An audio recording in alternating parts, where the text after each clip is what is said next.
started this like 2 episodes ago, and because of how significant and important it is, it's taking us 3 episodes, and today I'm determined to force my way through to land it because it's getting too long-winded, and I want to try and address something else in November that I'm hoping will help prepare us for 2023.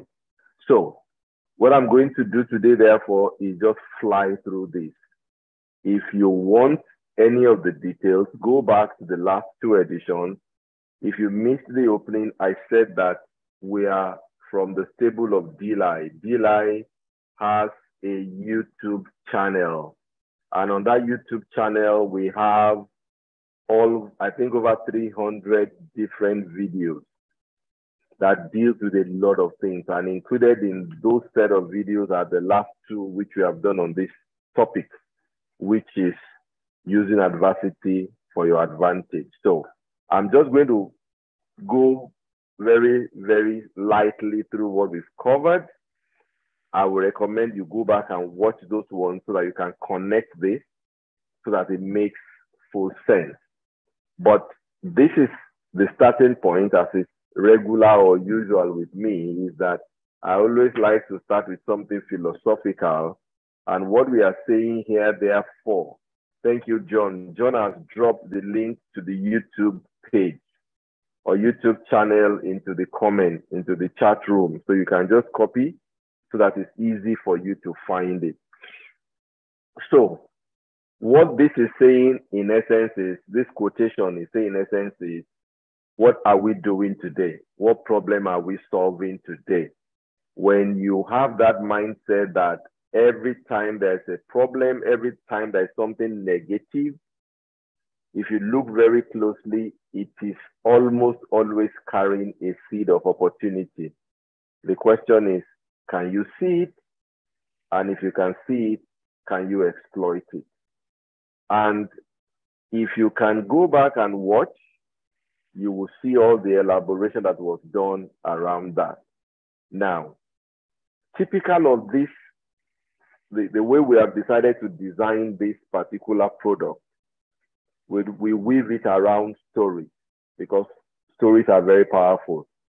Sometimes they are imaginary, but many times they are real. So this is one of the stories, and is really around a group of friends who finished school together, NYSC. The 2 characters we are focusing on here is Ahmed and Rotimi. Summary is that one by one, the group started depleting. Guys were jackpying until only Ahmed was left. In fact, what made it very dramatic was that he and Rotimi still met at their usual spot. The week before Rotimi traveled, only for Rotimi to call that fateful day when they were supposed to meet again to say, oh boy, I have jackpot. Okay, so I was going to tell you the last time we met, but I saw that your mood wasn't very good, and I just decided not to complicate the situation. And the question, therefore, is, what does Ahmed do about this? It's not because he himself has not made the effort to travel. It's more because his efforts have not been successful. And now when he looks around, he's feeling completely overwhelmed. He's wondering what he's supposed to do. He has a job to do. He's wondering, should I continue? How do I continue? And he's all of a sudden found himself in a deeper adversity. So from the Latin word, adversity speaks to anything that is contrary to what you want, an unfavorable situation, an undesirable situation, something contrary to your plan, to your desire. That is how adversity is defined. Now, the question then is, how do you deal with adversity? Now, not only is adversity bad enough, adversity in this our time is even now existing or operating in a very complicated setup. So there is a word that has caught on now. It's called VUCA. Volatile, uncertain, complex, ambiguous. So if you mix VUCA with adversity, then you realize that it's a cocktail that can be extremely poisonous. So question is, rather than that scenario becoming something that drains and drowns, is there an opportunity for you to turn it into an advantage? And the reason why this question is very relevant is because life does not come served prim and proper. Life does not come served exactly to our specification. Life has a mind of its own. And if there's anything you must expect, you need to wake up every day knowing that one of the benefits, and I use it very clearly, one of the benefits of being alive is that you will have to solve problems. So if you can understand that, then you know that it's a futile exercise trying to see how can I avoid it, what can I do, how do I make everything run well. There's no way around it, none. The way to deal and survive is get ready for it. So that is why we started with the quote we started with, and that is why we are running this program. Now, having set this background, we then went on to speak about resilience. Because adversity is guaranteed, you will go through it, I will go through it. The question is, how do we build capacity for it? So the antidote is resilience. Resilience speaks to our capacity to bounce and ride challenges in a manner that we are able to overcome, not just overcome, but become empowered and strengthened as a result. Okay? So it speaks to the ability to cope, not just to cope, but to thrive. And it's not because you will not be shaking, it's not because you will be taking ice cream and chocolate when you are going through it. It's because you can build capacity from it, and from it you can even start a very different trajectory that will be a testimony or a big story on its own. Okay? So this is why of recent you begin to realize that, and I'm coming to that in a minute, those who are building resilience, they change their lingo. So you begin to hear people talking about growing through adversity, not going through adversity. So, and it looks subtle, but I'm going to get to it in a minute. So I'm going to come back to that concept. So you need to learn how to build resilience. If you see a tree that is planted on the edge of a cliff, it usually has a thicker bark than the one that is right in the middle of the forest, because it has to build resilience to that boisterous wind that is always fomenting it every single time. If you look at the species of dog that are bred in the very temperate regions, they have a thicker layer of fur because they have to find a way to keep warm in those chilly, icy situations. And that is why, if you study change, they say that it is not the strongest or the most powerful species that survive. It's about those that are able to adapt. So when it comes to resilience, therefore, it's primarily about being able to run through a 5-step process. Granted, there will be negative and contrary situations. There's no running away from it. So the difference between those who build resilience and those who don't is how they look at it. when life will hit like it will normally hit, when challenges will come like they are certainly bound to come, the difference between the person that thrives and the person that drowns is simply how they engage it. And that's why we are talking about this resilience. So it's about a 5-step process. Something has happened contrary to plan, contrary to desire. The first thing is to say, what can I do? What do I need to do? I need to make more money.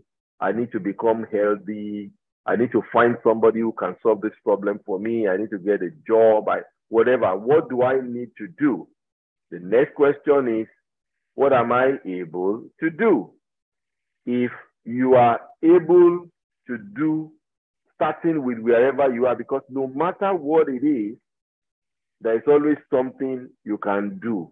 Even if all you need to do is to give yourself that peace of mind to say, this is a process, it's going to pass. If there's something you can do, do it. And as you are doing it, you are checking to say that, is this working? If it is not working, you keep going back and you keep going back and you keep going back. One of the things that life has also designed is that it's not possible for you to keep struggling and striving to solve a problem and somehow it doesn't crack. It may have very little to do with what you think you are doing right now. It may be just a culmination of everything you've been doing before. But I can tell you today, there is nothing that is permanent. That situation that is staring you in the face that looks like it will never end. Believe me, life is in season, life is in phases. That's why you can't afford to lose yourself simply because you are in this phase. Because it will pass. I was in a funeral on Friday, and from where I was sitting, I could see the audience, the congregation. And I noticed that not one person was wearing face mask. And I laughed because a few months ago, it looked like that thing was not going to go away. I keep playing back the period when we were under absolute lockdown. It looked like it will never end. See, whatever you are dealing with, whether it is positive or negative, I have news for you. This is not the last season. It's not the last chapter. It's going to change. So if you are going through the high, prepare yourself for when you are going to confront the stormy weather. And if you are dealing with the stormy weather, don't drown. Don't approach it like that's the end, because as long as you can find the strength to remain on your feet, that season, this season that is not so favorable, is going to pass. It's just the way life is designed. Now, we are getting into a period when we are getting to face dry season. A few rains here and there, but less and less and less and less. I was in Zaria, Kano, over the last couple of days, and I was talking to Lagos, and they were saying, hey, is it raining? There's a rain. There was even no cloud. It was beginning to feel harmattan in Zaria in particular. So, that's how life is. Get ready for it. And as long as you are able to get these foundations into your mind, then you are ready to deal with the next phase. So, the point therefore is, how do we build resilience? And I have structured this content along 4 building blocks, elements that help us to turn adversity into advantage. The first is the emotional and psychological. The second is social. The third is the physical. The fourth is the spiritual. In the first and second episode of this program, we have covered 1 and 2, which is the emotional and the social. And they are the foundational elements of what we are talking about. So, if you missed those, you need to go and watch. I'm just going to fly through. I'm not going to spend so much time on it. On the emotional and psychological, that is the foundational one. And that's why I'm talking about, how do you see the world? What is your self-talk? How do you approach adversity? If you know that one of the benefits of being alive is that every day you have to solve a problem, then it shouldn't drown you when it comes because you have been watching out for it. It's like you are in a car. If you are in a car and you can see a pothole, even when you are speeding, and you're able to brace yourself for it, that's why if you are flying, they will tell you, in case of emergency, this is a brace posture. You brace yourself. When you brace yourself, the bump doesn't affect you that strongly, which is where this emotional and psychological is coming from. If you can win on the emotional and psychological, everything else is straightforward. If you can find a purpose to your life, if you can check what your belief system is, how do you see the world? If you can check how much responsibility you are taking for your life, are you always blaming somebody, blaming something? If you check out the interpretation you are putting to things that are happening around you, if you check your emotional agility quotient, how well are you staying with your thoughts? How comfortable are you with your thoughts? How aware are you of what is going on in your head and you are using it to your advantage? If you can build and create and have an attitude of gratitude, if you can deal with these 6 elements and you make them a lifestyle, you are building what in vehicles we call the shock absorber. There will be shocks. That's why even in Europe and America, where they are supposedly having good roads, they still build their cars with shock absorbers. Because no matter where you are on this planet Earth, there will be shocks in this journey called life. These 6 elements are the foundational. If you miss this one, it doesn't matter what you do on the social. In fact, you will not be able to do much on the social. You will not be able to do much on the physical. You will not be able to do much on the spiritual because your mind is not in a good place. Unfortunately, I'm not teaching the mind today, but you need to know that your mind is your control center. And that is why if you can get on top of your mind and you put your mind in the right place, it will come back and serve you. But let me finish by dropping to let you know that you need to know that you are not your thoughts until you start to act on them. You are not exactly what you are thinking until you start acting on them. The reason is there is a part of your mind that is not necessarily asking you any question. It is called the subconscious.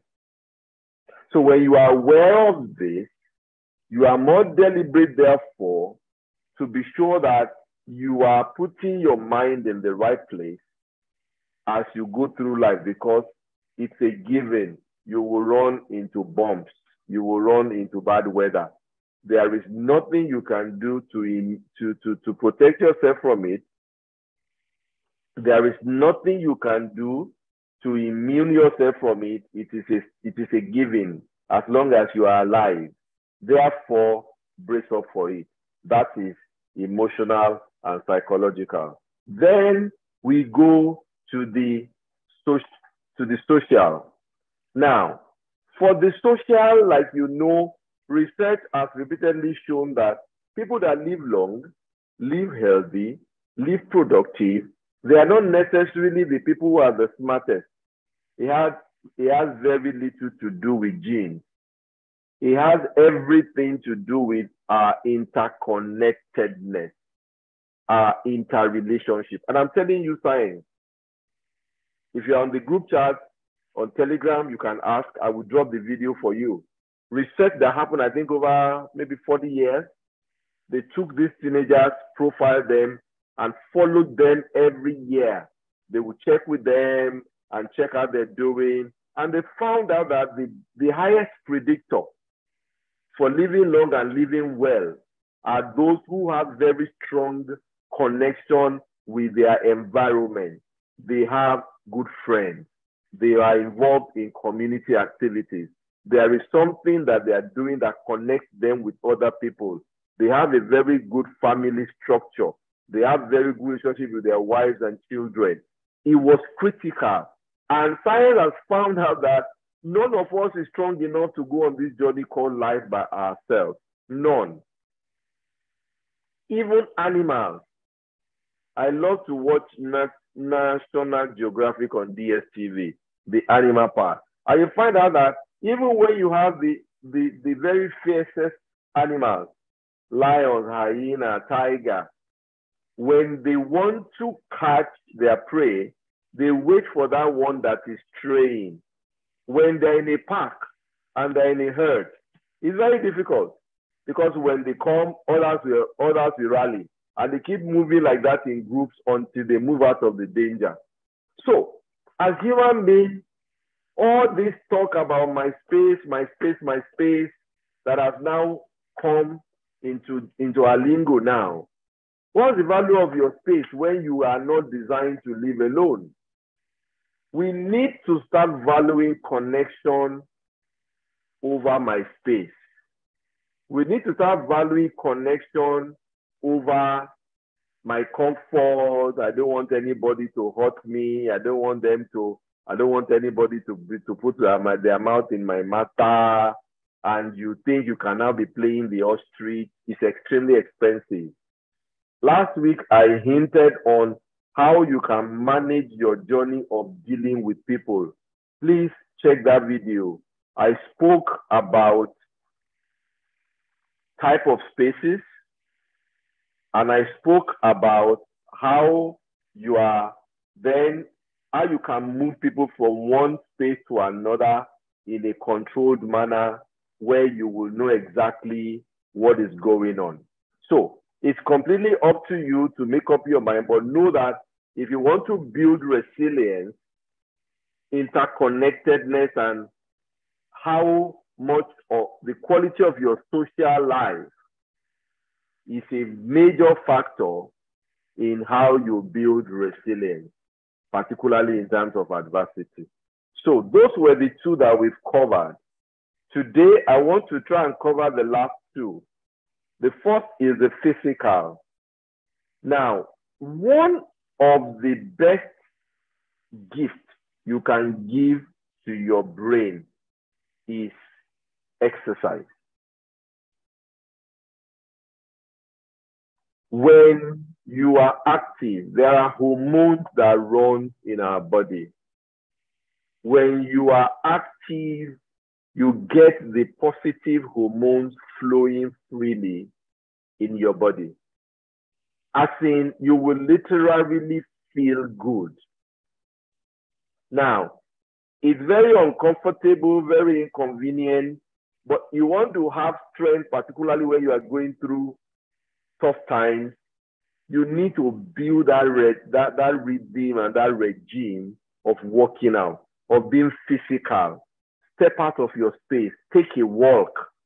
It does not even have to be anything carrying heavy lift, but just exercise yourself, get your heart to palpitate very strongly, let air get into your system. Our body is designed as a huge oxygen processing machine. For those who have been in our class, in the leadership class that I train, you know that we have this mindfulness exercise where we have to breathe in and breathe out. It literally will lift your mood. Physical exercise will literally lift your mood. So when you are dealing with adversity, one of the things that helps you to build resilience is resist the temptation to cover yourself and hide yourself in your dark corners. Some will even pull down all their blinds, put off all the lights, and wish that they can disappear. The truth of the matter is, it doesn't help you. The problem is not going to disappear. And if you have the right belief system, as an example, part of the belief system is that the more problem you solve, the bigger the capacity you build. And the bigger your capacity, the more results you are able to deliver. And the higher the result you are delivering, the more value you are creating. If, as an example, you believe that paradigm, what happens? When problems confront you, your orientation is, Okay, so what is there to learn here? How can I get better with this? Like you will find in some of those National Geographic videos that you have people who are running after snakes. They are called snake hunters. They go after snakes. So when there's snake anywhere, they call them. And they thrive in catching snakes and returning them to the wild. You become a problem hunter, not because you go look for problems, but just so that when they come, they usually come as a package where there's something to learn, something to grow with. And that orientation will then make it easy for you to go through all these things we are talking about, like being physical, exercise yourself, take a walk. You know how to swim, go swim. You don't know how to swim, start to learn. Buy table tennis. Go to a field and just run. You see people are kicking balls around, football around, kick. Be deliberate. Number one, our body was built for movement. That's why they say sitting is the new smoking. One of the things that destroys our health in this our generation now is that we are not moving enough. So even in corporate offices, they encourage people every hour, you must take your eyes off the laptop, walk a few steps, and come to sit down. Some want to move from their chair to the printer. They are rolling the chair. They don't want to stand up. It's not healthy. So get physical, get active. There is physiological benefit. It will help you to release those healthy hormones, oxytocin, dopamine, serotonin, all those things that makes you feel better. And as they come, they also clean the negative ones, the cortisol, the adrenaline. There are many negative things that are fired up when you are worried and when you have stressful environment. So what you do by exercising is to get those positive hormones very active and flowing in your system, and then they calm down the negative ones, and then they make you feel better. So you want to build resilience, worry about the emotional and psychological, worry about the social, worry about the physical. Now, the fourth, which is not necessarily the least, has to do with the spiritual. And for this matter, for this particular line, it really matters not what you believe. I'm a Christian. I'm grateful for the relationship I have with my Creator, but I'm not even here to sell Christianity necessarily. Science again has shown that people who have a deep spiritual orientation, they suffer less emotional and psychological breakdown. Why? Imagine what happens when we pray, and I speak as a Christian. Imagine what happens when we pray.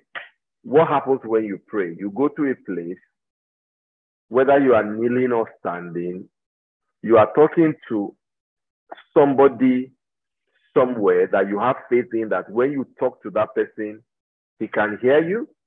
And when he hears you, he can solve your problem. And having said it, there's something called faith. And one of my songs says, take your problem to the cross and leave it there. And you have that already on leaving it there. And I can tell you, this is not just abstract. If you have experienced God the way I've experienced, you know that God is very real.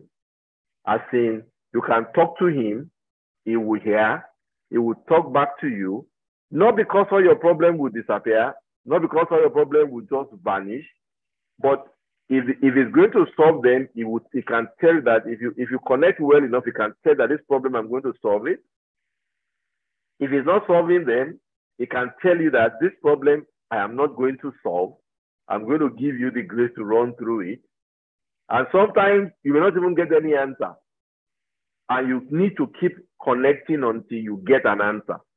It's extremely liberating because I have traveled a lot.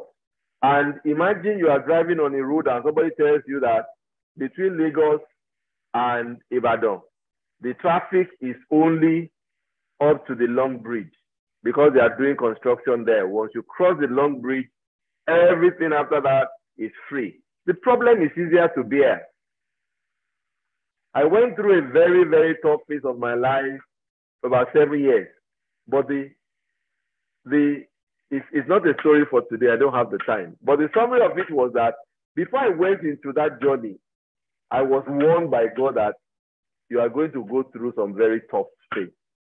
It looked like, how tough can it be? What can happen?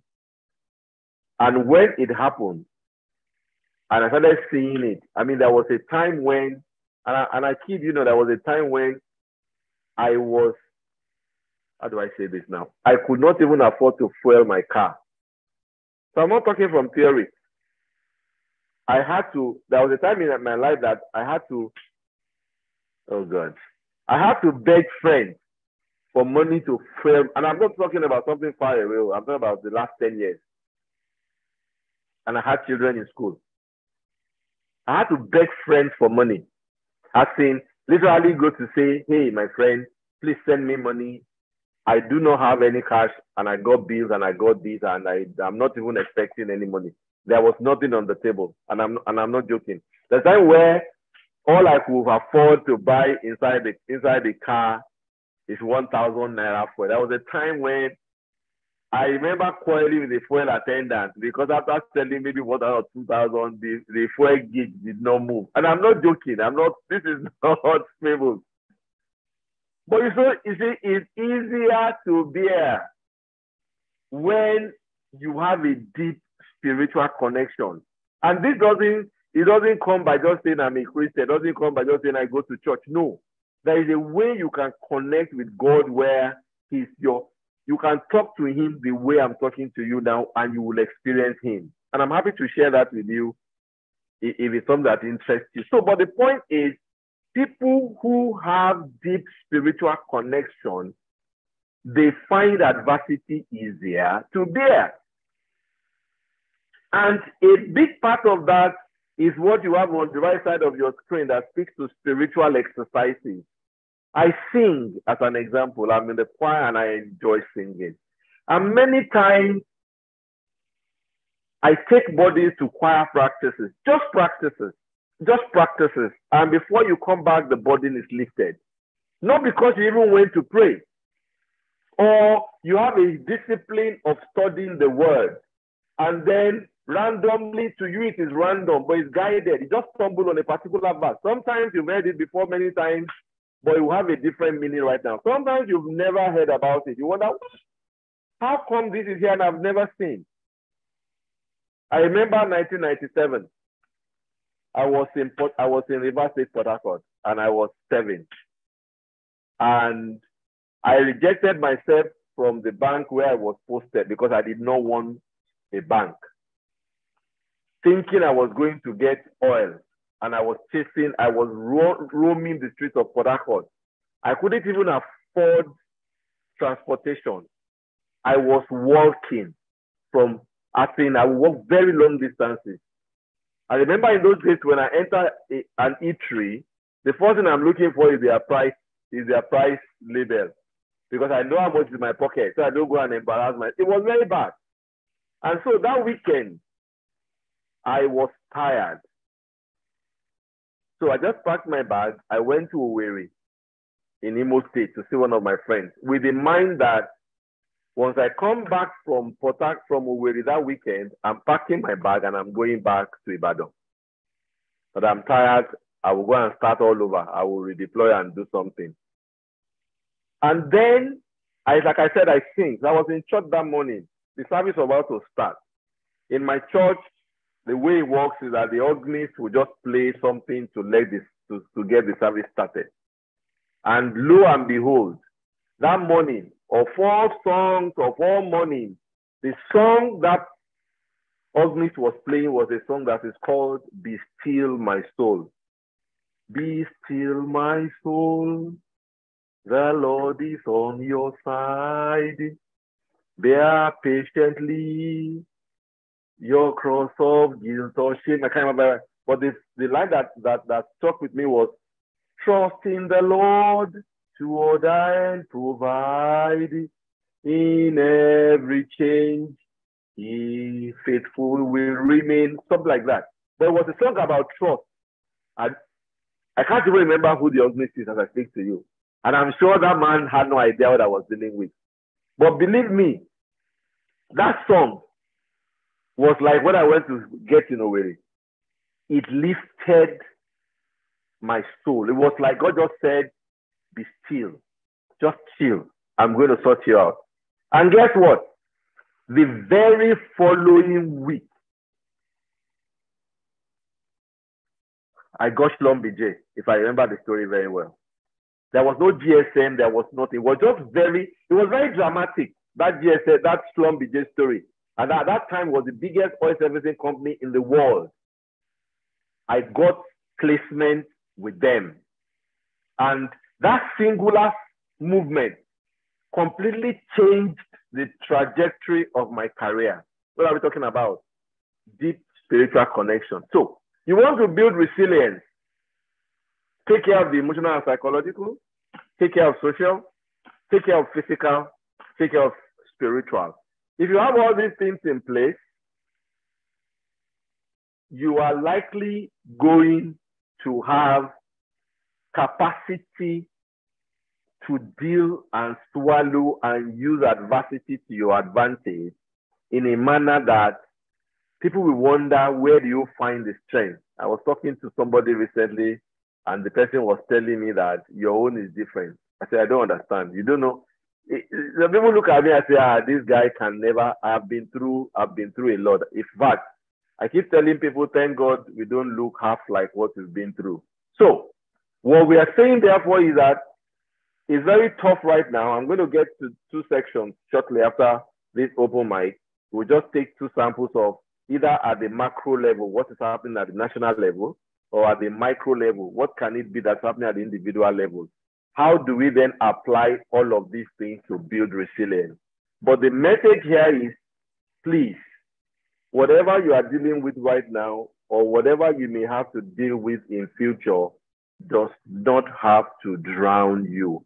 Whatever it is, relationship, financial, career, you are feeling left out, it looks like the world is going to come to an end. No, nothing that you are dealing with here is designed to break you. It's actually designed to build you. It's designed to expand your capacity. It's designed to help you such that as you go through life, you have more peace, you have more capacity to achieve your potential. So that's by way of the content for today. I've even still gone very long, but I'm happy I've landed the 4. The mic is open. Please just unmute and share your story, your perspective, your journey, your contribution, whatever it is you want to share. Please go ahead and share.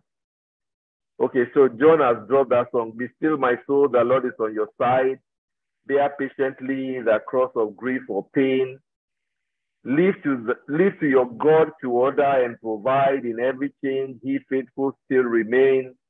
Be still, my soul, your best, your heavenly friend.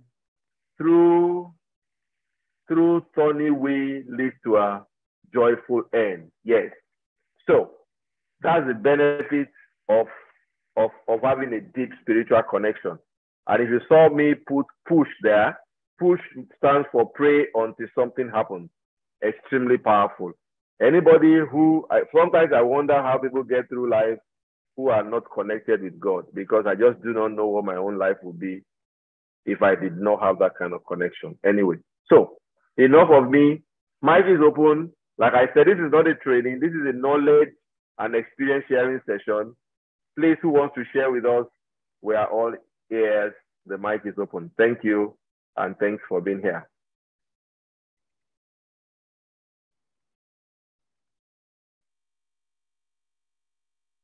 Yes. Anybody? Anything to share with us? Okay, so, well, a good one as usual. Thank you, tmak.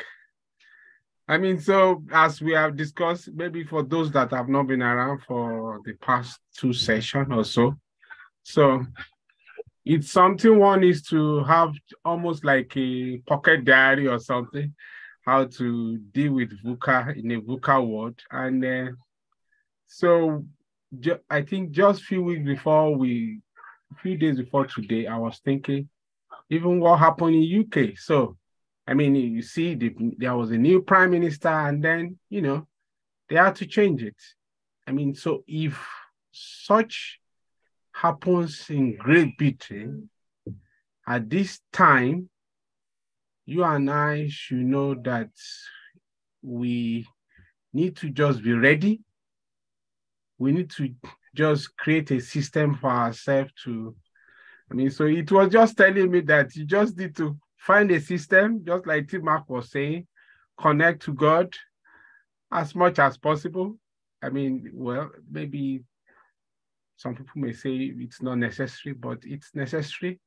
And I pray we just find a way to get it every day. Thank you, John. It occurred to me that this year alone, Great Britain has had 3 prime ministers in a space of how many weeks? And I'm hearing news of many of you who are trying to jump up. And I'm going to get to that in a minute when we deal with the macro and the micro. Many people are jumping. I am hearing that many of them are sleeping in churches. They are sleeping in places where all they are able to get is just roof over their head. That's all. So I will speak about this in detail, because I want to make sure I land this today. Because many of you do not know that. Many people who are doing this don't know that many people are reacting simply because they are feeling left behind. And there is a psychological concept that is called FOMO, fear of missing out. And so many people are not even thinking through. There is no plan. There is no basis. They are forgetting that the country that they are running to, before they even decided to come, that country has designed a clear boundary for them. There is no country that is offering us to come, that is offering us to come and lead the system. None. The country at best will offer you maybe middle class or even lower middle class. And so it's okay, it's true their system works, and that's a big advantage. Okay? It is true that you probably feel safer. Yes, I agree. It's probably true that you feel like if anything happens, there's response. But you miss the point, because it's actually not that way. In most of the countries, it's point and kill. They live from paycheck to paycheck. And I'm not running anything down. I'm just telling you, here, because of our communal nature, you can still hustle your way through. That place, you are from Oyo State, oh. You are very right. You are from Oyo State. God help you. God help you. So it's not bad to travel. It's not bad to have a mindset of traveling. But people should stop thinking that that's the magic bullet that will solve all the problems. We'll come to it in macro. So, but please, who wants to share with us? Do you have any story to tell that can encourage somebody that whatever they're going through right now, because this is being recorded and going to be shared, that can encourage somebody that whatever they're going through right now doesn't have to drown them, that there is always another season, and that it's actually possible to bounce back from even the worst form of adversity. Anybody?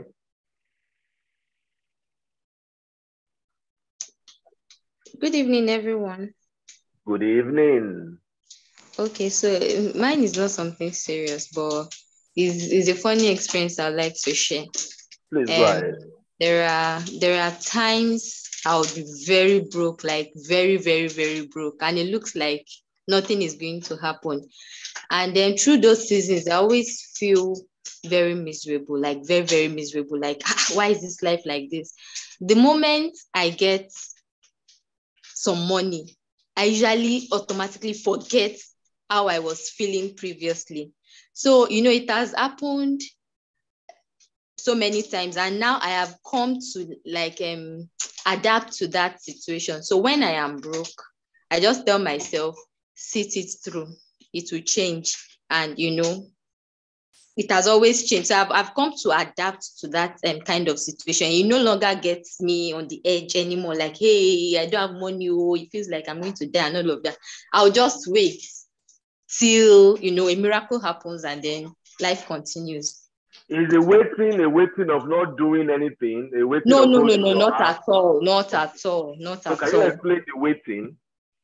Okay, it used to get me so, I don't know how to explain, but I used to feel, okay, Yeah, there are times that... I'm asking that when you are waiting, what do you do when you are waiting? No, I keep doing my work. Exactly. And most times when I don't have money, it's not actually because I'm not working. Okay, there are times that, okay, customers, you have balance to pay you. Sometimes I'll calculate how much I'm having outside, and it will feel like, hey, like I'm actually supposed to have money, but I don't have money. So it used to get to me before, and I got to that point where I'm used to it. And so I just wait it out. Of course, I keep doing my work and all of that. And with time, it changes. Thank you for sharing. Yes. Anybody else want to share? Anybody else? Yes, Grace, please go ahead.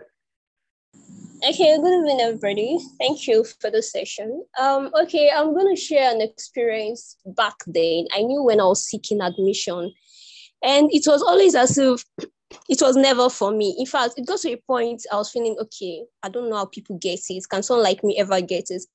So it's always for me whenever I'm tensed, like, oh, everybody's already going for it, so I have to definitely go for it. That's when things are not always working. But at the third year, when I just relaxed, I'm like, come, we have to just relax. I just relaxed. Okay, if it comes, fine, know your God. I know that, fine. So I started doing that. I just relaxed, like, if it comes, good. If it doesn't, it's when the moment you calm down, I just feel, understand yourself, understand the process, how it works. So at the moment it calmed down, that's when even the university that I felt was never for someone like me, that's how I just got so easily, like, it was so easy with different easy accesses, just once, everything. So the moment you just calm down and relax, I've known that the waiting period might be like keeping us at ease, not at ease, rather than, okay, everybody's getting it. Why am I not getting it? Then also another thing came up during talking about the Japan thing. I knew when I was so tense, I must leave, everything just got scattered. So it's always a point when you try to relax. The waiting period might actually be telling you that just be yourself, relax, it's going to be fine. So I've always had this kind of instance to refer back to the admission point, like, just chill, it's going to be fine. And then I see everything setting together for itself. So it has always been like that. Thank you very much, Grace, for sharing. So it's about trusting the process. Life is a process. I think in one of the two videos, I shared a story I read of a child who was trying to help a butterfly, a pupa, larva pupa, the pupa to become a butterfly, and was trying to cut it open. Once he then cut it open, the butterfly was not able to fly, simply because nature had designed it that the struggle that butterfly has to go through to emerge from the pupa, I think, is what strengthens its wings to be able to fly. So all this ties back to the emotional and psychological, like I said. If you have a belief system, as an example, one of my belief systems as a Christian is that all things work together for good for me. There are 3 types of problem I've explained in the last video. There is the avoidable problem, there is the self-inflicted problem, and then there is the developmental problem. If you can live your life such that you stay away from the avoidable and the self-inflicted, when the developmental come and you have an orientation that this can only build me and help me to grow, that is 50% of the problem.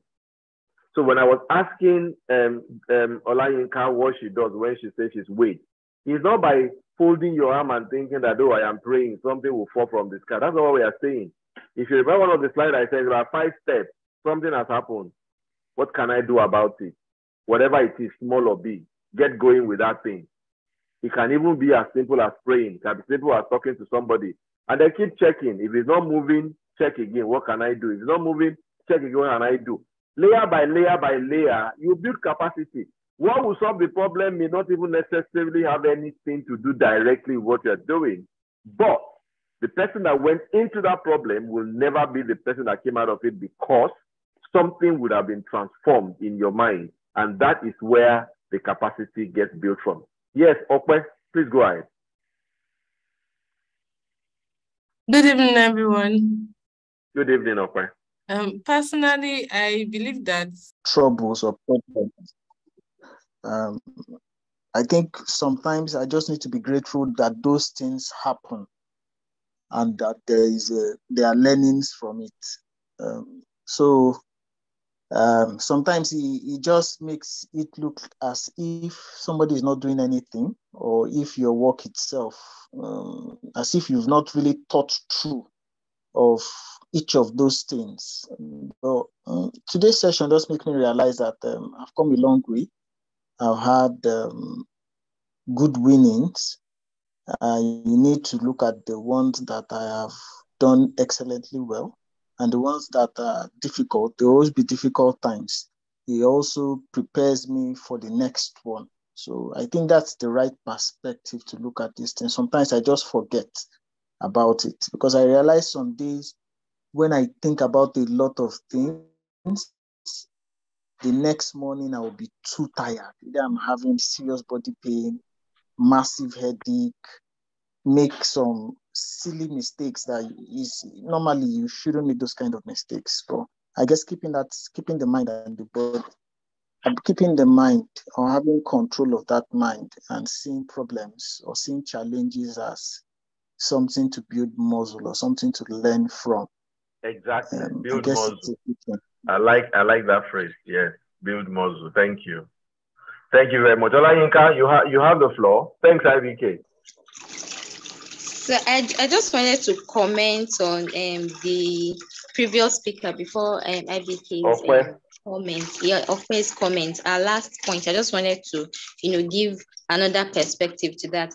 I think though it does not permanently solve the problem at hand, but doing physical exercises can actually help. At least that moment you stop thinking about what was disturbing you, and you may never even get to think about it again until maybe something prompts you to start thinking about it. So imagine I imagine once in a while, when, sorry to be personal, when I have arguments with my husband in the house and then the whole environment is tense, ordinarily taking a walk out and coming back just solves the whole thing. So I personally think exercise can, temporarily. And here's another trick to it. When you take a walk, you could actually, I think everything works hand in hand. While doing the exercise, your mind is not playing. You're probably thinking of ways to solve that problem. So while doing it, for example, now, I'm taking a walk and then I'm processing the problem I have. I could see something around me that would, prefer a solution, like lead me to get a solution to that problem. So I think that works, for me personally. I don't know for every other person. That's what I wanted to say. Thank you for sharing. Yes, anybody else want to chime in?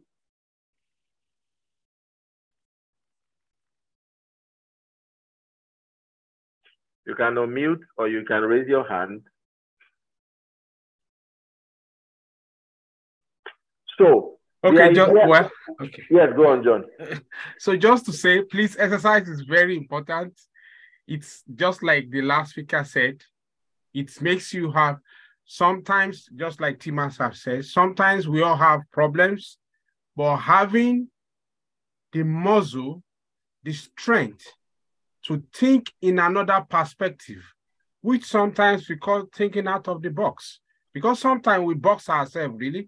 Sometimes, like we just talk about Japan, now some people start to say, okay, because people are doing it, and they start to do it. But that's not thinking out of the box, because you need to look at the situation from all perspectives. And sometimes, if you don't have a good exercise, your brain does not connect the old dots, because our brain works in different mode, if for those that know psychology and a lot of science. So if you are not exercising, your brain is not in full mode, really. That's the truth. So, but that's a lot of biology and physiotherapy science. Thank you very much, John. So I don't want anybody to hear it like we are giving a list of prescription that it has to work for you. No, don't hear it that way. Whatever works for you is fine. But there is a science behind it. So let me try and unpack what Okwe said. And I agree with you. When you said the spiritual is the strongest, 100%. Because when you talk about the emotional and the psychological, the building block for your emotional and psychological are your belief system. They are your values. They are the paradigms. Forgive me, I'm not having the opportunity of going deep into all of this. You may know and just read them more. But you then realize that a big part of our belief system is formed by our experiences, is formed by our training. And you now find when I say that those who have strong spiritual foundation, they are usually more resilient. It is because their mind has been shaped and configured by their spirituality. So even though it sounds like distinct boxes, it is connected. And the reason why you need to connect them is that you do not need to be a Christian before your mind can be proper. Depends on the values that you are raised with. You do not need to be a Muslim for you to have a proper value and paradigm and belief system. So if it is by any means possible for you to configure your mind, for you it may not be so straightforward. For some people it may be because we are differently configured. But whether you are entering from the point of spirituality or you are entering from the point of knowledge, you can't go further than your mind. Your mind is your control center. And that's why when you hear people that are depressed, you can see somebody who looks very hale and healthy standing in front of you, but has no energy, has no strength. There's nothing wrong physiologically.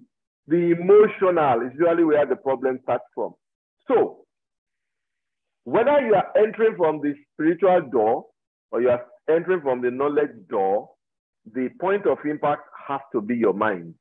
If your mind is properly configured and running, adversity is easier. Because like I said, imagine somebody who is settled in the fact that what problem are we solving today? That adversity is part of life.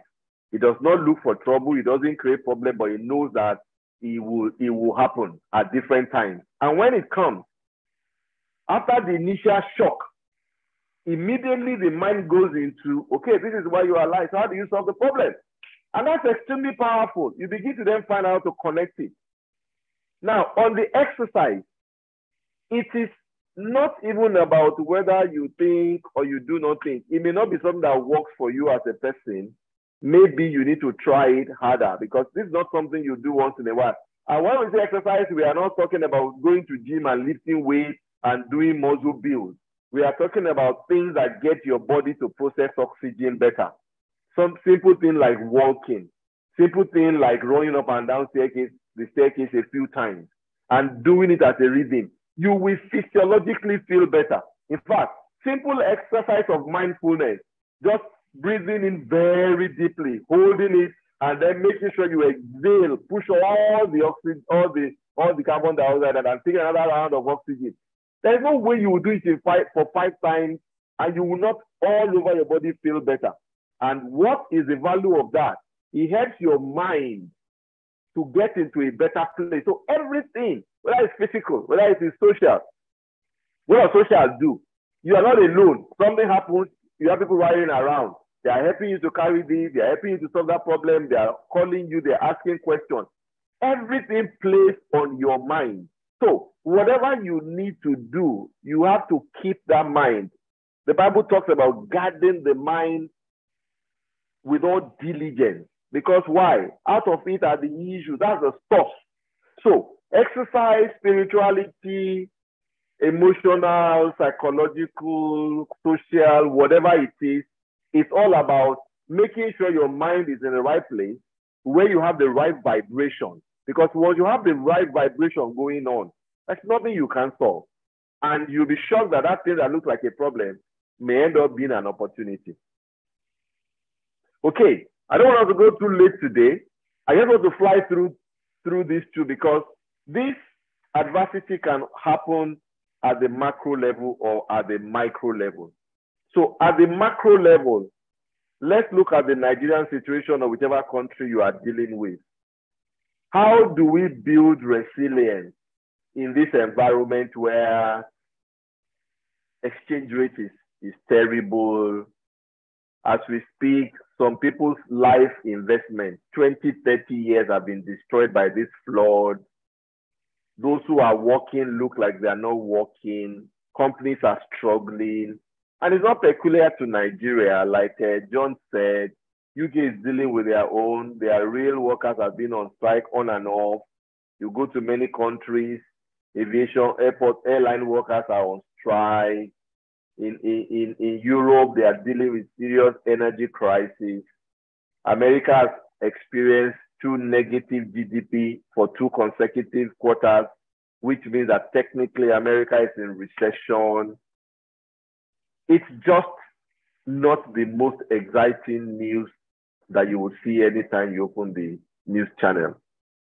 From all the English we've spoken, how do we apply it whichever country you are in?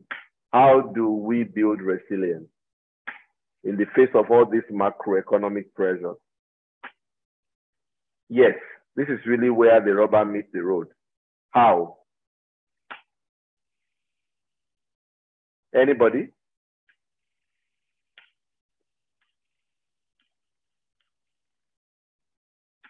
I expect to see people chiming in. Anybody? How, in the light of all the English we've been speaking, how do we build resilience? Re-strategize. Can you be specific? Can you try and be more operational? Break it down. Yeah, you're very right. I mean, so I think we have mentioned it in some of the things we've discussed in the past 3 months.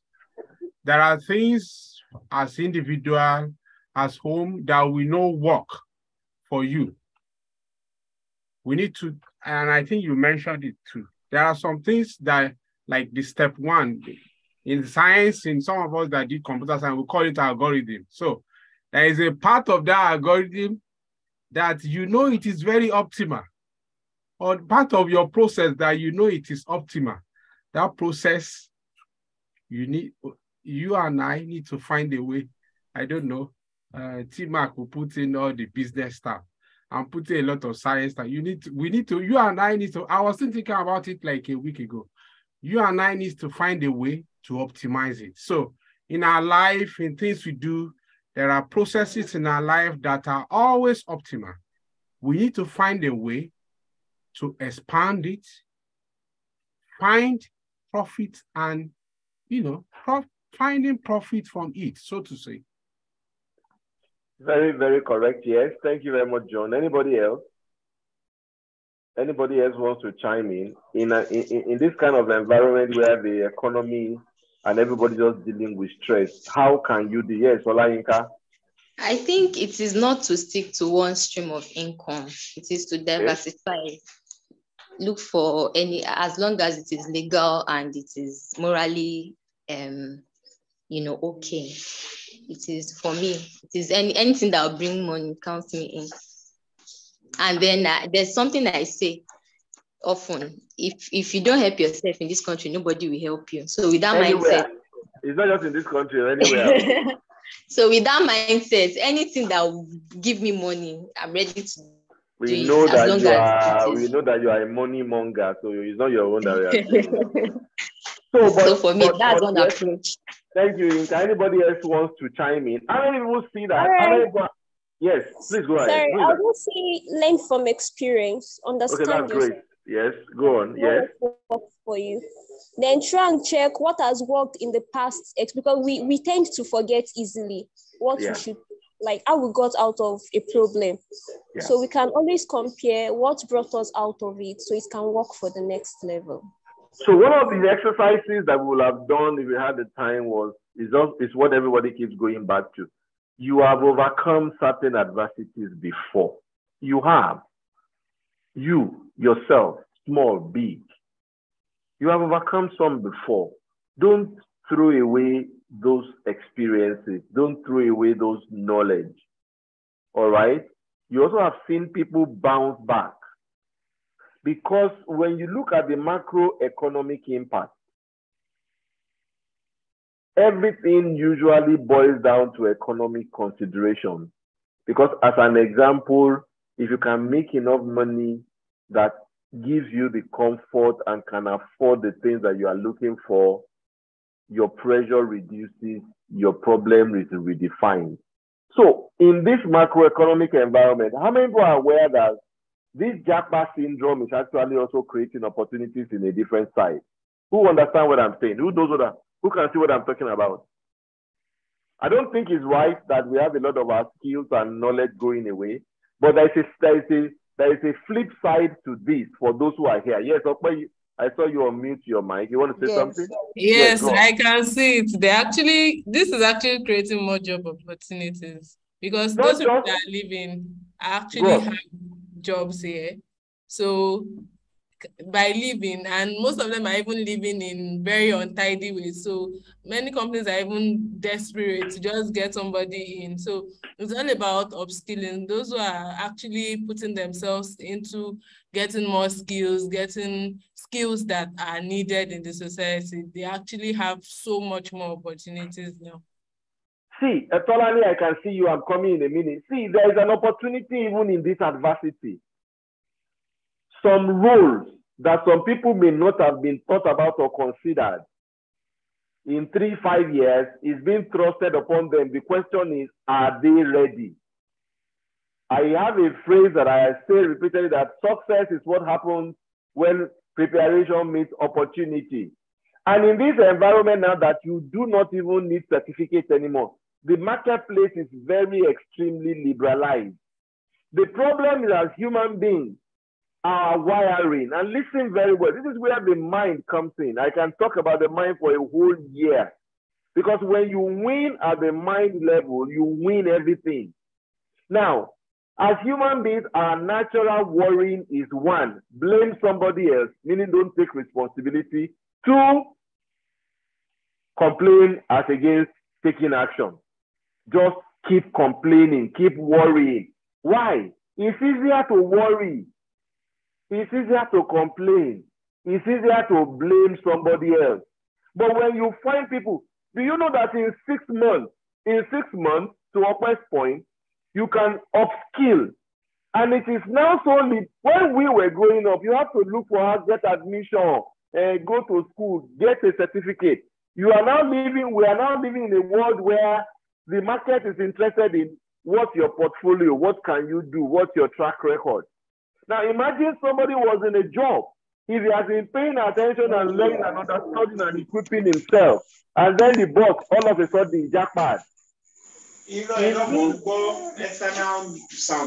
means that things that person probably would have had to wait 5 years to get, wait 6 years to get, that person can get it in 2 weeks if he can end up that role. So it's all about how we are preparing for this resilience, building competence, building capacity. We spoke about network. Can somebody who has interacted with you 6 months ago recommend this somebody who doesn't know you and recommend you, like we say it in this in our side, with his full chest? Can they? All right. So instead of just doing follow, instead of just being reactive, you need to know that you are responsible for defining purpose. You are responsible for defining your gap. You are responsible for starting now to move in the direction you want to move. Contrary, as compared to just finding who to blame, as compared to just worrying and complaining, running commentary around your problem, instead of making a plan and getting started with what you have, where you are, and putting in the work that is required. So let us, if nothing else, by virtue of this knowledge exposure, know that we are the architects of our fortune or misfortune. It's all up to you what you want to do. I'm sorry, it's only 1 minute.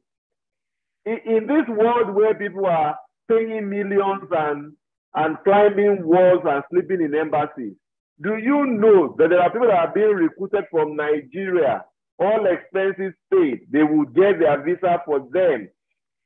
And then about small boys, small girls, simply because of the kind of skills they have worked on acquiring. They said the best time to plant a tree was 20 years ago. The next best time is now. The time probably to have built our skills may have been 4 or 5 years ago, but not a problem. It doesn't matter how old you are. It matters not where you are. If you decide to seize and take ownership and say, you know what, this is where I want to go. This is where I am. What is the gap? What can I do? And you get going with it. You're on your way to getting there. Solani, you have the floor. Sorry. Good evening, everybody. Thank you, Tima. So I just wanted to talk about partly about Japa and partly about opportunities due to the Japa experience. Okay, I'm a Japa candidate, kind of. So before I left Nigeria, I know that I had like 4 or 5 offers, because before then, a lot of people have left the country and they were willing to pay me up to like 700 to 800,000 per month because of my role. HR role was up till now till prepping. But coming to the UK, I think a lot of people were not prepared for what they would experience. And he ventures into doing the environment is not so promising, and even with resilience, sometimes with praying, there are days you just want to go off, like, no, I'm not doing this. Up to me myself, this week I've sworn to God that I will be in Nigeria within 3 weeks and I will get back to Nigeria. I was done being in the UK. I was done regardless.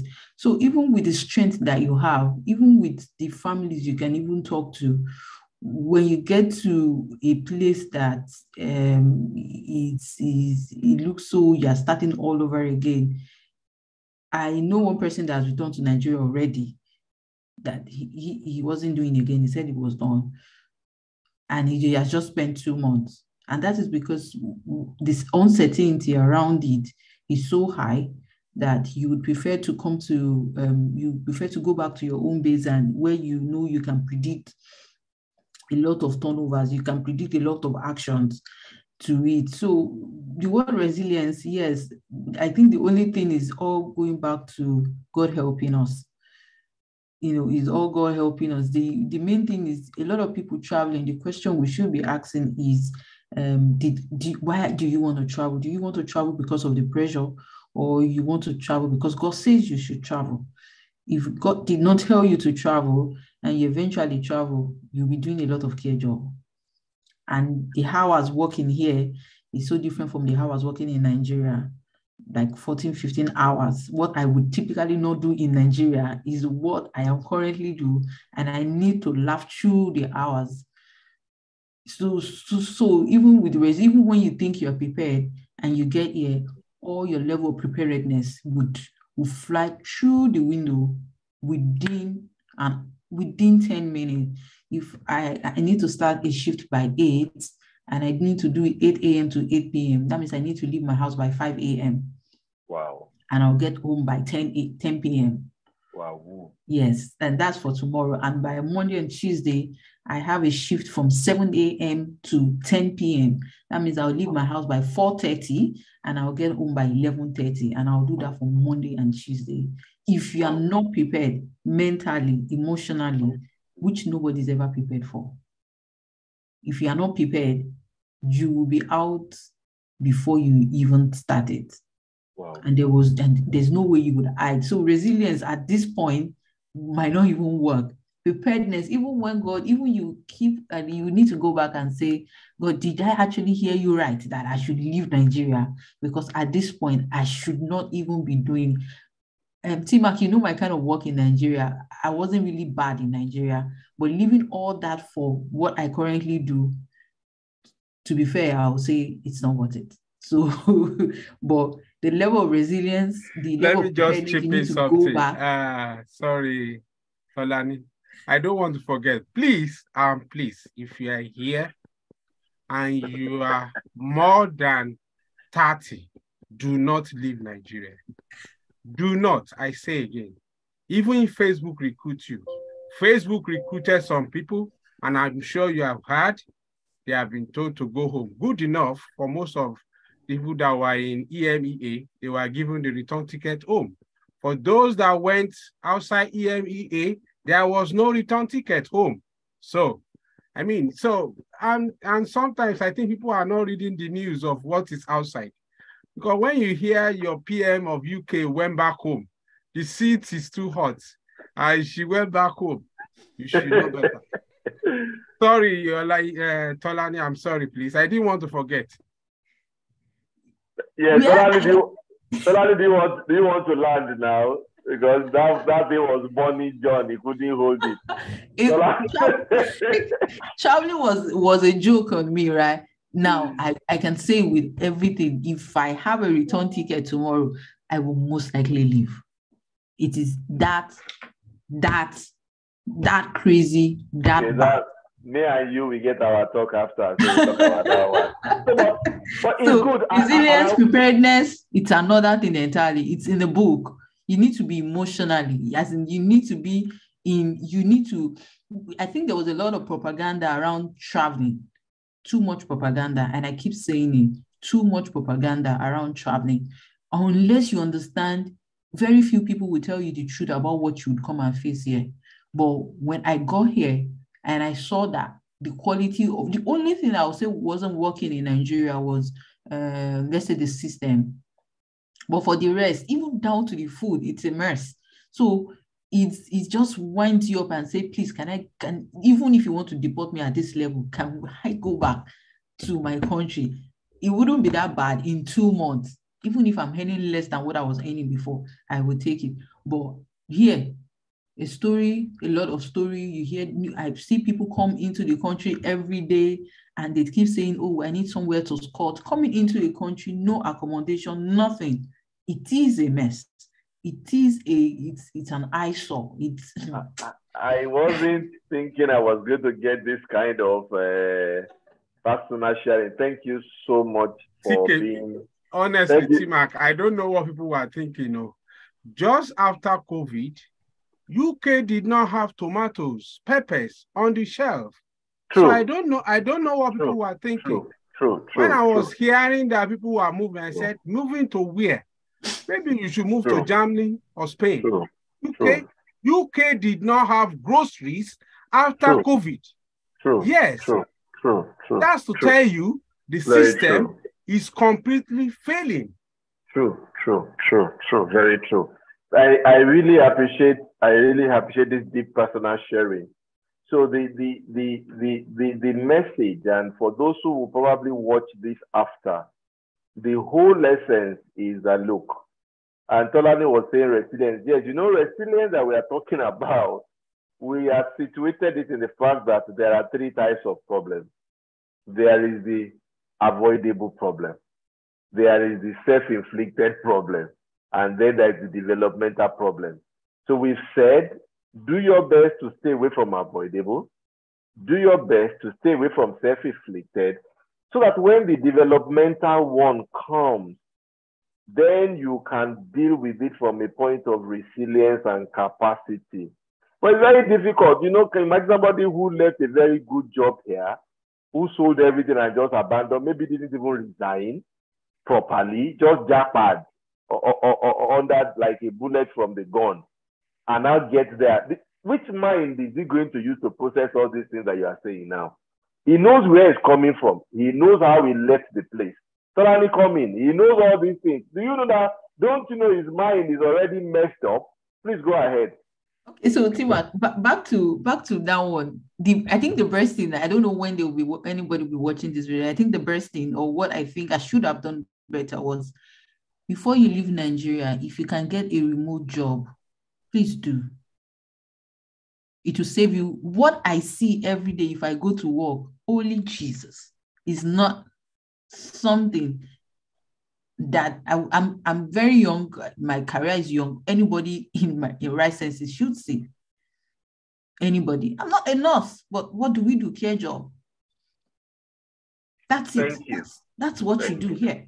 So Thank you. if you can get a remote job in whatever field, or if you can learn social media, digital marketing, website design, go and learn it. You will make your money. I'm currently learning website designing. I can design, but I think I'm trying to get better at it. Because I'm done with trying to do all those things. But it's something you have to do. So if you can learn, but if you can get a remote job, you know, there's some few technical, they will expect you to have UK work experience and all that. And they're not going to give you. They are not, unless you're bringing something to the table. And the only thing that you can bring to the table is just go and learn anything tech. Anything tech. Like we were having a career this thing in my school, and a particular stand, I went there like, oh, what's up? What is the part-time job and all that? It was meant to be a part-time. And the guy said, we don't have any part-time offer here. I want a software engineer. We will pay you part-time work. And they're going to pay handsomely well. That's why I'm saying. That's why I said that. And you know, the truth of the matter is that the job that we're even talking about remote is only because of the current exchange rate drama. You find that many of the people who are abandoning this to run, what they are earning is actually higher than what they are running to. But this japa has been overhyped. And then the energy that goes into the worry should go into building skills. You need to just upscale, build capacity, so that you can move in whatever direction you want to go. So there was a day I went to, sorry, tmak, apologies for everybody. It's like an opportunity to just explode. My mind is exposed already. So there was a day I went for this. Go on, I'm really learning. There was a day I went for a warehouse interview. A warehouse. That means I need to be picking and packing and sorting. I have never done that. I don't have a reason to do that. So I went. It was a Next, a clothing, very big company. Yeah. So when I got there, I saw a young breathing, and the guy was 20 years old. I'm like, how many years older than him? That's my side. I said, so when I got to like, oh, we don't have 20 hours to give you because I can only do 20 hours. I was like, oh, okay. And they're like, okay, just find your way and go home. So the guy met me on the road and I said, oh, somebody said, yeah. I said, oh, are you know, it's good. I'm 20 years and, college is not for me. And I'm like, college is not for you. How? He said, no, it's not for me. And that day, I understood that they do not need a certificate, actually. Yes. They just need what is up in your head. That's it. It's so in the workplace is now very democratized, that as you build your capacity, which is why the first thing is you need to be clear as to your purpose for life. Where are you trying to take your life to? Once that is clear and you have an idea of where you are, your job is to then build a bridge between where you want to go to and where you currently are. There will be a lot of attraction for you to worry, for you to complain, for you to moan, for you to be grumbling. Resist the temptation, channel your energy into the things that you can do. Line by line, layer by layer, line by line, layer by layer. You'll be shocked how much value you add to yourself. And knowledge is now so available. All you need is money for data. You can't find money for data, find an uncle or somebody who has unlimited, who doesn't have to give you money. Be sleeping on the veranda, sit in the dog house, sit somewhere, learn what you want to learn. Where you know where you are going, the journey is short. And then, boom, one job, you are out. So, I don't want this to go too late.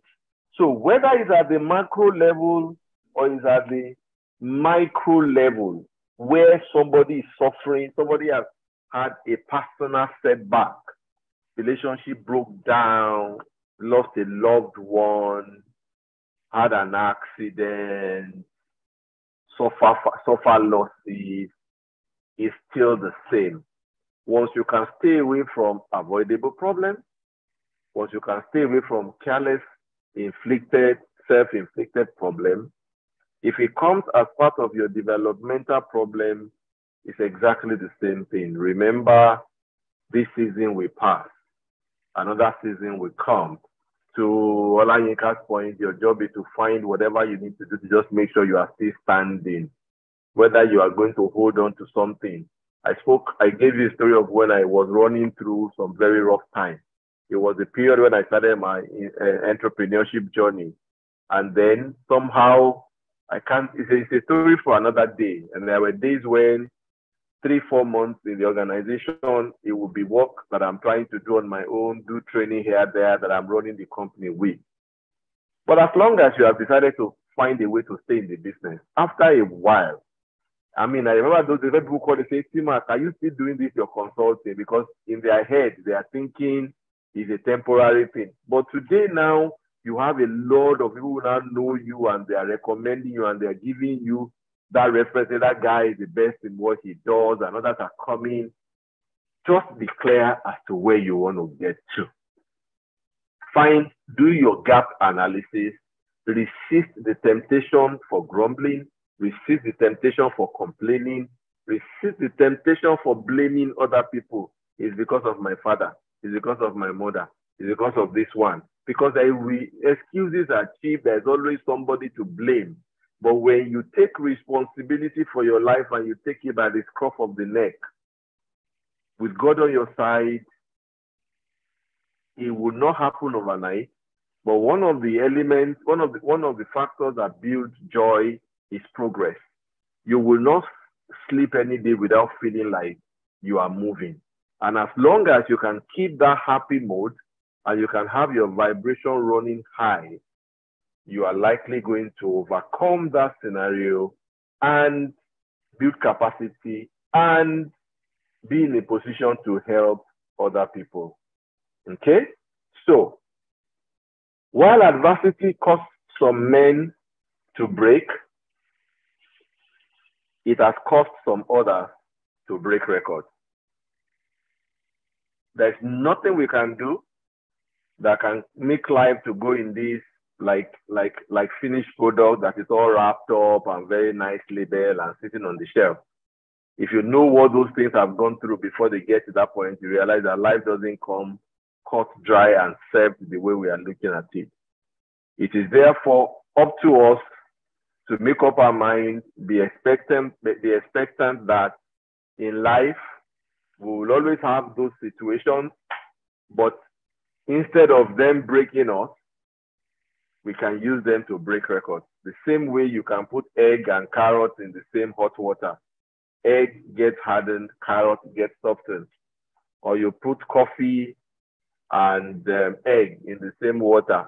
While coffee fills your entire space with that sweet aroma, the egg gets hardened and you can't even smell it anymore compared to when it was still raw. So it's all up to us. We have the opportunity, we have the responsibility, and what we got to do is to be committed to ourselves as individuals and run after it. Any final question from anybody? Or comment or anything that anybody wants to say? As you can see on the screen, we have, John, can you just drop the link to the Telegram group here so that the whole essence of this is not necessarily even this training or this knowledge sharing. The idea is, as professionals, we deal with situations at work, at home, in relationship, anything. You need to hear other people's opinion, or you want to share the comments, or you want to know how to go about it from experience, just come to that group. You can drop it directly or drop it with one of the admins, and then we'll bring it in, and you will get responses as quickly as you can without having to wait. It can be while you are at work, it can be any time, you just get it, and that's the whole essence around this. And if there is now any need to take it deeper, then you can request and then we can see how to work that out. Because we believe that good counsel is usually it's like fire. Where you have a trained fire marshal on ground, a trained fire marshal is more useful than a fire brigade that is 1,000 kilometers away, because before they come, everything is down. So that's what we are trying to do. And we believe that in a little way, we can contribute to professional success all around for as many people as are interested. And you can also please feel free to share, because the whole idea is you don't want to hear that somebody committed suicide. And this is happening. I've heard a story in one of my training of somebody that it happened to right in his office, simply because the guy was having financial difficulties. Nobody knew. He wasn't talking to anybody. And they just came to work one day to hear that the guy had committed suicide. True life story. So that's what is driving us to make this personal investment. And it's a lot of investment. You have no idea what it's taking to get this program to happen today. So it's a lot of personal investment, because these are our purpose, our calling, that let's help as many people as we can with the little that we have, leveraging on crowdsourcing of ideas so that the world can be a better place, one man at a time, one community at a time. Any final comment from anybody? Ibrahim raised his hand. Okay, sorry, I didn't see that. Please, Ibrahim, go ahead. Okay, good evening, everyone. Good evening, Ibrahim. Okay, so I wanted to, my own is a kind of question, or let me say, if anybody could advise or something, I want to ask that how do you put together your career pursuits side by side church responsibilities or something, you know, in a situation where at some point in your career pursuit you might have to be off church for a while. I don't know. I've just been trying to think through it, but since it's a professional network here, I want to hear other people's views about that. Maybe possibly it could be definitely of help to me. So my question basically is you're running a career, then at some point you will. You are very faint now. Your voice has gone faint. Okay, sorry, can you hear me now? Yes, it's better again. Okay, now. so I said you're running a career, and then at some point in your career journey, you might need to be, you know, off your church for a while. Which means that you might not be a regular attendee of church or doing some church responsibilities for some time. So what's your opinion about that kind of situation?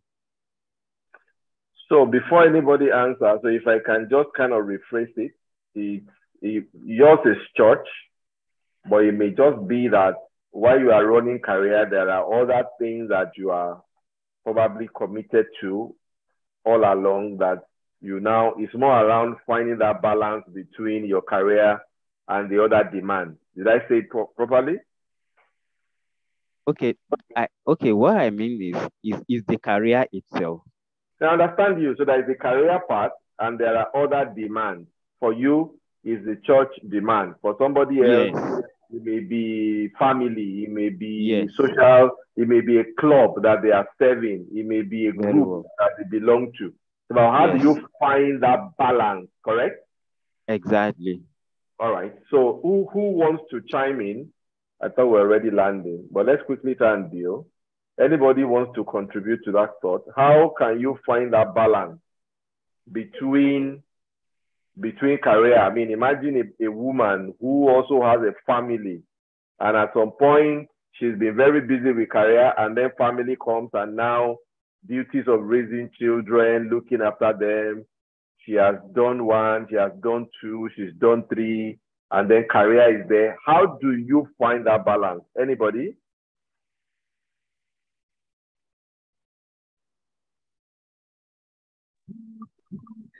Well, maybe I was expecting maybe a woman a lady will speak, but so, I mean, for people like us that have family and then all other things, church is important. It's just to know yourself, begin with the end in mind in everything, really. Begin with the end in mind. I mean, so we've been talking about communities in career, we all know, yes, it's very good, but you are going to need a fallback of communities later on, very soon. When you are in the valley, we just discussed it. So, and there are valleys in career too. Absolutely. So I mean, it's life. There is no way about it. It's basic life. And just like we discussed, maybe now you're on the mountain, please prepare for the valley. So, and part of preparing for the valley is having a community. And that community most times come in our own setup, maybe from the church and, you know, where you serve, that is where you serve without being paid, you know, any remuneration. It's not a consultant that you are expecting a paycheck, maybe something, or what my sister is doing in UK, where you go to work and you expect something. So that's part of why it's good. And that's why I said begin with the end in mind. If you begin with the end in mind, you know the importance. Yes, the scale of approaching it may differ at every time, maybe in a week. So that's why I don't want to give you a scale. I was thinking maybe I should give you a scale, like a percentage of your time. I will not do that. It may not work for you. What works for A will not work for you. But begin with the end in mind. Know that they are all important. Scale it at every stage of time. Give it a good percentage at every stage of time. I mean, so for example, I don't know. I know tmak is a chartered accountant or an accountant. Years ago, he did a chartered exam. He has, for example, he has an exam. Nobody will expect him to be in, you know, things because he has an exam. But after the exam, the same thing with me. I should be available. So those are some of the things. Thank you. Thank you very much, John. Thank you very much. That was well said. Yes, anybody else?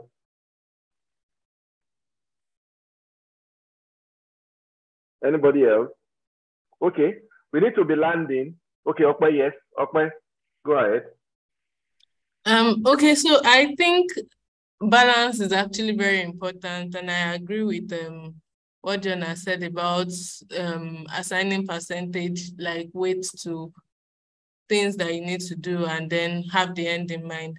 But I also want to speak specifically to the church part of things. So to a very large extent, many people have come to see religion and being pious and attending every program as what will make you go to heaven, or then put it that way. But the most important thing is actually your personal relationship with God. Like John said, the community is very important, and it's good to actually have 1 or 2, 3 people that just know how things are going on with you so that they can even support you in prayers and everything. But the most important thing that you must not lose, no matter how much of a career person you are, is your personal relationship with God.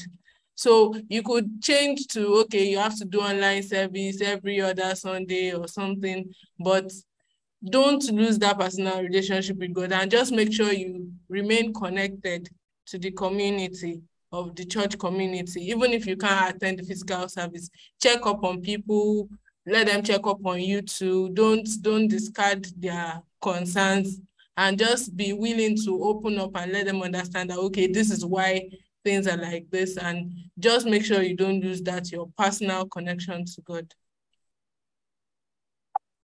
Thank you very much, Okpe. So I would like to land to, is it Michael or Ibrahim?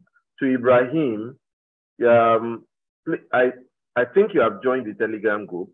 You can drop this question again there so we can trash it. But I will say a few things, and I speak completely for myself. And this is where we talk about value system and belief system. This is my own belief system. 1, the things that I do for God, the things that I do with God, is what makes the other things that happen in my life work. That's my own equation.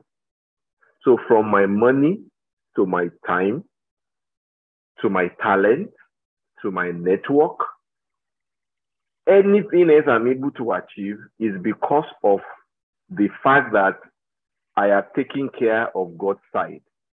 So I have learned in my journey that for what I am doing to amount to anything, so some people believe that tithe is a waste of money. My own orientation is that I do more than 10%, but my own orientation is the 90% I'm holding in my hand is only able to do anything because I've taken care of God's 10%. Same for talent, same for time. However, different seasons of life afford different level of availability.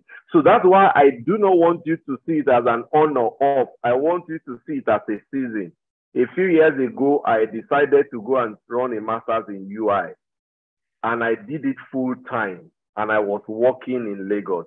So I was running up and down Lagos-Ibadan Expressway, sometimes twice a week, going and coming.